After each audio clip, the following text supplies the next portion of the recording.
Hello everyone, welcome to nursing next generation. और एक नई न्यू वैकेंसी आ गई है नर्सेज के लिए। 400 पोस्ट जो है जिपमर ने रिलीज़ की है, तो वो भी हम बात करेंगे। And please watch this video till and, क्योंकि मैंने खुद जिपमर क्वालिफाई किया है विद AIR 154। तो मैं आपको सारी चीज़ें बताऊंगी कि आपको एग्ज़ाम कैसे अटेम्प्ट करना है, स्किल टेस्ट कैसे अटेम्प्ट करना है, विद ऑल द डिटेल्स। तो सबसे पहले जो आप लोगों को भी PDF सर्कुलेट होकर मिल गई है, I will be attaching here. 400 post आने वाली है 2025 में ही, उसका नोटिफिकेशन भी आएगा एंड एग्ज़ाम भी होगा। अब एग्ज़ाम पैटर्न के बारे में थोड़ा सा बात कर लेते हैं। एग्ज़ाम पैटर्न आता है आपका 100 मार्क्स का क्वेश्चन पेपर होने वाला है, जो कि कंप्यूटर बेस्ड एग्जाम होगा आपका। इसके जो सेंटर्स होते हैं वो स्टूडेंट्स की बहुत क्वेरी आती है कि मैम दिल्ली में सेंटर आएगा कि नहीं आएगा। ऑल ओवर इंडिया जिपमर के सारे सेंटर्स होने वाले हैं। मेरा जब एग्ज़ाम हुआ था तो मैंने दिल्ली में ही दिया था। आई थिंक शास्त्री नगर वाला जो है सेंटर, वहाँ पर मैंने एग्ज़ाम दिया था। तो ऑल ओवर इंडिया आपके सेंटर आने वाले हैं। डोंट वरी अबाउट दैट कि एग्ज़ाम देने आपको तमिलनाडु तो नहीं जाना पड़ेगा, ऐसा नहीं है। नेक्स्ट चीज़, 100 मार्क्स का आपका एग्ज़ाम होने वाला है, जिसमें से 80 मार्क्स की आपकी नर्सिंग आएगी और 20 मार्क्स की आपकी general awareness, English, GK, reasoning and maths. These all subjects will be covered in 20 marks. अब जो इनकी मार्किंग स्कीम है वो थोड़ी सी डिफरेंट है बाकी एग्जाम से, क्योंकि ये एवरी करेक्ट क्वेश्चन के लिए they are giving you 4 marks and for wrong answer वो आपको 1 मार्क डिडक्ट कर देगा, मतलब 1/4 की नेगेटिव मार्किंग होने वाली है। ठीक है। अब मैं आप लोगों को ये सजेस्ट करूँगी कि जिपमर का पेपर बहुत टफ नहीं आता है। जिपमर के पेपर का लेवल होता है कि उसमें इजी टू मॉडरेट और सम डिफ़िकल्ट क्वेश्चन, 1 और 2 डिफ़िकल्ट क्वेश्चन रहेंगे, वरना जो नर्सिंग सेक्शन है वो इजी टू मॉडरेट ही आता है। तो the deciding factor is your non nursing section. मैं आप लोगों को रियली ये बताना चाहूँगी कि आप अपना नॉन नर्सिंग सेक्शन पे फोकस करेंगे तो you can crack JIPMER very easily, क्योंकि नर्सिंग में आपको पता है कि day by day competition increase हो रहा है। तो नर्सिंग सेक्शन के इजी टू मॉडरेट वाले क्वेश्चन हर कोई बच्चा सॉल्व कर लेगा, but the game changer is your non nursing section. उसमें आपके जो टॉपिक्स आते हैं ट्रेन से रिलेटेड आएंगे, train and speed and distance से रिलेटेड आएंगे। फिर आपके जनरल जो यहाँ वहाँ की साइंस होती है कि carbon and hydrogen, all your chemistry and biology and physics of 11th 10th to 12th के बीच में, अगर ऑब्वियसली सारे साइंस स्टूडेंट्स होंगे, आई बिलीव BSc जिसने किया है, तो वो आपकी आने वाली है। रीजनिंग में भी फैमिली रिलेशंस और आपका नॉर्थ ईस्ट साउथ डायरेक्शन वाले क्वेश्चन, क्लॉक वाले क्वेश्चन, कैलेंडर क्वेश्चंस, मोर और लेस जो आपका SGPGI, KGMU और बाकी एग्जाम्स में आपकी रीजनिंग आती है, वही आपकी मोर और लेस नॉन नर्सिंग सेक्शन वहाँ से आने वाला है। अब सबसे फैंटासाइजिंग बात यह है कि यहाँ पर एग्ज़ाम के साथ साथ स्किल टेस्ट होता है। अब जो स्किल टेस्ट है वो सिर्फ क्वालिफाइंग नेचर का है, जो कि 100 मार्क्स का होता है। उसमें से आपको 50 ही स्कोर करने होते हैं, उसमें आपकी कोई मेरिट नहीं लगती है। बट आई माइंड यू, मैं आपको फिर भी बोलती हूँ कि स्किल टेस्ट क्वालिफाइंग नेचर का होता है, पर अगर आप स्किल टेस्ट में फेल हो जाते हैं तो आप बेशक आपने रिटन टेस्ट में AIR 1 क्यों ना स्कोर किया हो, वो आपको रिकमेंड नहीं करते हैं। तो वो लोग बहुत पर्टिकुलर हैं इस चीज़ के लिए। अब हम थोड़ा सा स्किल टेस्ट के बारे में बात कर लेते हैं। पहले आपका रिटन एग्ज़ाम होता है। रिटन एग्ज़ाम का रिजल्ट आपका आता है एट 1.5 मंथ्स में, और उसके बाद आपका स्किल टेस्ट के लिए आप शॉर्ट लिस्ट होते हो कि हम इस स्टूडेंट को स्किल टेस्ट के लिए बुलाएंगे। तो जितने स्टूडेंट्स होते हैं, जितनी सीट्स होती है, उसके 1/3 स्टूडेंट्स को वो लोग स्किल टेस्ट के लिए बुलाते हैं। अब आपको जो स्किल टेस्ट होगा वो सेम डे ही हो जाता है, जिस दिन आपको बुलाया जाता है उस दिन आपका document verification, your biometric and your skill test will be conducted. मैं तो सुपर इम्प्रेस्ड थी उन लोगों के सिस्टम से। मैं 8 बजे स्किल टेस्ट के लिए पहुंची थी and 11:30 I was done with my skill test, my document verification and my biometric. अब एक चीज़ मैं और बताना चाहूँगी डॉक्यूमेंट वेरिफिकेशन के रिगार्डिंग। जो भी स्टूडेंट्स जस्ट पास आउट हुए हैं और जिनके पास अपनी डिग्रीज नहीं है फिजिकली, वो जब आप लोग डॉक्यूमेंट वेरिफिकेशन के लिए जाते हो, provisional certificate they won't consider, वो आपसे अंडरटेकिंग साइन करा लेंगे अगर आपके पास आपकी डिग्री नहीं है तो, कि आपके पास आपकी डिग्री नहीं है। और at the time of joining अगर आपके पास आपकी डिग्री नहीं हुई तो आप वहाँ पर ज्वाइन नहीं कर सकते हैं। वो आपसे ये undertaking at the time of document verification के टाइम पर ही साइन करा लेते हैं। अब जो आईपीयू के स्टूडेंट्स हैं, आईपीयू के स्टूडेंट्स के लिए ये प्रोविज़न है आई बिलीव, क्योंकि मैं खुद अपनी डिग्री निकलवा के लाई थी आईपीयू से। वहाँ पर ये है कि आपको 5000 रुपीज़ की फ़ी सबमिट करनी पड़ेगी। 5000 रुपीज़ की फ़ी सबमिट करने के बाद आपकी जो डिग्री है वो 21 वर्किंग डेज़ में वो आपको दे देंगे। Either you can go and collect, और या फिर आपके पोस्टल एड्रेस पे वो लोग पोस्ट कर देते हैं। But I went to IPU और मैं अपना कलेक्ट करके लेके आई थी। तो ये एक चीज़ आप लोग प्लीज़ ध्यान रखना, जो अभी जस्ट पास्ड आउट स्टूडेंट्स हैं, अगर वो आप आईपीयू से पास्ड आउट हो तो आप जाके आईपीयू से अपनी डिग्री प्लीज़ निकलवा लो पहले ही, क्योंकि फिर बाद में एकदम से ज्वाइनिंग आ जाती है। दिसंबर में मेरा स्किल टेस्ट हुआ था और 3 जनवरी को मेरी ज्वाइनिंग भी आ गई थी। तो वो बहुत फास्ट प्रोसेस करते हैं।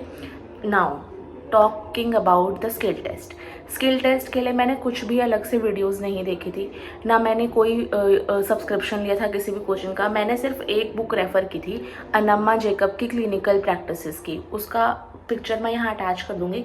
ये बुक बहुत ही अच्छी है। इस बुक के अलावा आपको कुछ पढ़ने की ज़रूरत नहीं है स्किल टेस्ट के लिए। और अगर आपने अपने डिग्री के टाइम पे क्लिनिकल ड्यूटीज़ अच्छे से की हैं तो आपको इतनी प्रॉब्लम नहीं आएगी। अब मैं आपको बताना चाहती हूँ कि कैसे होने वाला है। आप सबसे पहले सेंटर में जाओगे, वो आपके डॉक्यूमेंट वेरिफिकेशन करेंगे। डॉक्यूमेंट वेरिफिकेशन करने के बाद वो आपका बायोमेट्रिक करेंगे। बायोमेट्रिक करने के बाद वो आपको स्टेशन में भेज देंगे। अलग अलग लैब्स में अलग अलग स्टेशन होते हैं। आप वहाँ पर जाओगे और वहाँ पर अपना स्किल टेस्ट परफॉर्म करोगे। स्किल टेस्ट में टोटल आपके 4 स्टेशन होते हैं। 2 स्टेशन आपके प्रोसीजर के होते हैं, एक स्टेशन आपका ड्रग कैलकुलेशन का होता है, और एक स्टेशन में आप जाके आइडेंटिफाई करते हो इंस्ट्रूमेंट्स। वहाँ पर 15 to 20 इंस्ट्रूमेंट्स रखे होते हैं, जिसमें कि हर एक इंस्ट्रूमेंट का आपका वो देना होता है, नाम लिखना होता है, और हर एक इंस्ट्रूमेंट का 1 मार्क होता है। तो दो प्रोसीजर्स होते हैं, उसमें आपको 2 प्रोसीजर्स होते हैं, ड्रग कैलकुलेशन होता है और आइडेंटिफिकेशन ऑफ इंस्ट्रूमेंट्स होता है। अब मेरे जो प्रोसीजर्स आए थे वो मैं आपको बता देती हूँ, और जो इंपॉर्टेंट प्रोसीजर्स है उसकी लिस्ट भी आप लोग नोट डाउन कर लो। मैं आपको बता देती हूँ कि IV injection, subcutaneous injection, intradermal injection, IV infusion, drug calculation, all types. मेरे टाइम पे ड्रग कैलकुलेशन जो आई थी वो नॉर्मल नहीं आई थी ड्रॉप फैक्टर वाली की मैक्रो ड्रिप सेट या माइक्रो ड्रिप सेट। मेरे टाइम पे ड्रग कैलकुलेशन जो आई थी वो आई थी सिरिंज पंप वाली। और उसके बाद उन लोगों ने EDD के लिए भी पूछा हुआ था एक क्वेश्चन। ऑल द फार्मूलाज, आपको सारे फार्मूलाज याद करके जाने हैं, और जितने भी आपको कैलकुलेशन वाले फार्मूलाज हैं, जैसे हम BMI करते हैं कैलकुलेट, और सारे ही आपके डोज कैलकुलेशंस, फीडिंग बैग वाला भी आया था मेरे टाइम पे, फीडिंग बैग वाला, और आपका सिरिंज पंप वाला, और BMI कैलकुलेट करने के लिए आया था। उसमें आपके स्टेप वाइज मार्किंग होती है। It's okay if you are not able to find the answer, it is okay. तो वो आपकी स्टेप मार्किंग होती है उस वाले सेक्शन में। और मेरे टाइम पे जो प्रोसीजर्स आए थे वो आए थे IM इंजेक्शन और नियोनेटल केयर, तो जैसे न्यूबॉर्न केयर या नियोनेटल केयर स्लैश। और जो इंस्ट्रूमेंट्स थे उसमें से बहुत सारे इंस्ट्रूमेंट्स ऐसे थे कि मैंने कभी देखे नहीं थे। But you don't have to panic, ये सिर्फ क्वालिफाइंग टेस्ट है आपका, इसीलिए मैं आपको ये पहले से बता रही हूँ, क्योंकि वहाँ पे आपको पैनिक फील होता है कि मेरा ये भी अच्छा नहीं हुआ, वो भी अच्छा नहीं हुआ, ऐसे भी नहीं हुआ, वैसे भी नहीं हुआ। तो फिर से मैं आपको इम्पॉर्टेंट प्रोसीजर्स की लिस्ट बता देती हूँ कि आप ये तो एटलीस्ट पढ़ के जाना।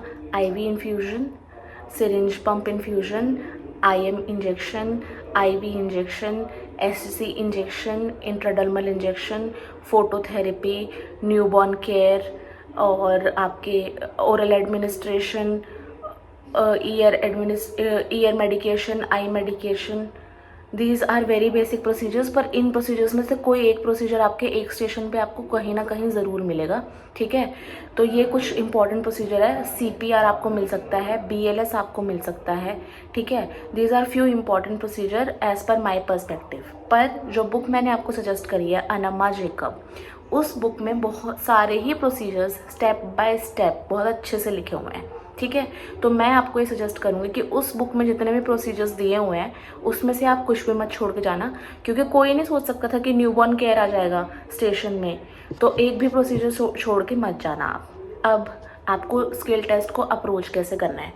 जैसे ही आप अपना डॉक्यूमेंट वेरिफिकेशन करा लेते हो, आप लैब के अंदर जाते हो, वहाँ पे स्टेशन 1, स्टेशन 2, स्टेशन 3, स्टेशन 4, हर स्टेशन में they will give you individual sheet, ठीक है। हर स्टेशन में एक एक एग्जामिनर बैठे होंगे पहले से, और आप वहाँ पे जाके अपने आप का नाम इंट्रोड्यूस करोगे तो वो आपको शीट्स प्रोवाइड करेंगे और वहाँ पर आपको डिटेल्स फिल करनी होती है। डिटेल फिल करने के बाद वो आपका टाइमर ऑन कर देते हैं।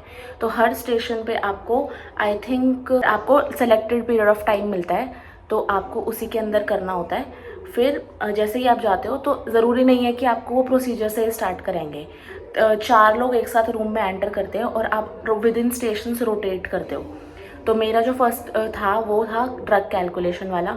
उसमें से 2 क्वेश्चंस मुझे आते थे, एक मुझे नहीं आता था। मुझे फॉर्मूला आता था तो मैंने उतना लिख के, और मैंने पैनिक नहीं किया क्योंकि this is not your last station. इसके बाद भी आपको चांस मिलेंगे। अगर आप यहाँ पे ख़राब कर दोगे तो आप आगे नहीं कर पाओगे। तो उतना मैंने किया। फिर मैं दूसरे स्टेशन पे गई तो वो IM इंजेक्शन था, तो बहुत इजीली हम लोगों ने कर लिया। तो उसमें एक सबसे इम्पॉर्टेंट स्टेप्स जो हैं वो भी मैं आपको बता दूंगी कि प्रोसीजर्स में आपको क्या चीज़ें नहीं भूलनी है और जिसके मार्क्स इजीली काट लेते हैं वो लोग। वो किया। उसके बाद फिर मैं न्यूबॉर्न केयर पे आई। फिर मैंने अपना लास्ट में इमेज मतलब इंस्ट्रूमेंट्स रखे होते हैं और 1-2-3 इमेज रखी थी। मेरे टाइम पे रखी थी इमेज डिजिटल रेक्टल एग्जामिनेशन की इमेज रखी थी उन लोगों ने, और इंस्ट्रूमेंट्स की इमेज रखी थी, वजाइनल स्पैक्यूलम रखा था। ये सारी चीज़ें उन लोगों ने ऑलरेडी रखी हुई थी उसके अंदर, ठीक है। तो ये सारी चीज़ें आप लोगों को ध्यान रखनी है। सबसे पहले हैंड हाइजीन, आपका BMW and introducing yourself to the patient, ये 3 चीज़ें बहुत इंपॉर्टेंट है। And last one is documentation. ये चीज़ें नहीं भूलनी है क्योंकि वो ऑस्की की लिस्ट लेके बैठते हैं और जैसे ही आप कोई स्टेप मिस करोगे तो you will lose a marks. पर इतनी घबराने वाली बात नहीं है, और वहाँ के लोग बहुत प्रोफेशनल है। आपको उनके फेस से भी पता नहीं चलेगा कि आपने कैसा किया है, ठीक है। तो दे आर वेरी प्रोफेशनल और घबराने वाली कोई बात नहीं है। And this is so very all the best, and this is all the procedure. Don't get scared, it is just another exam.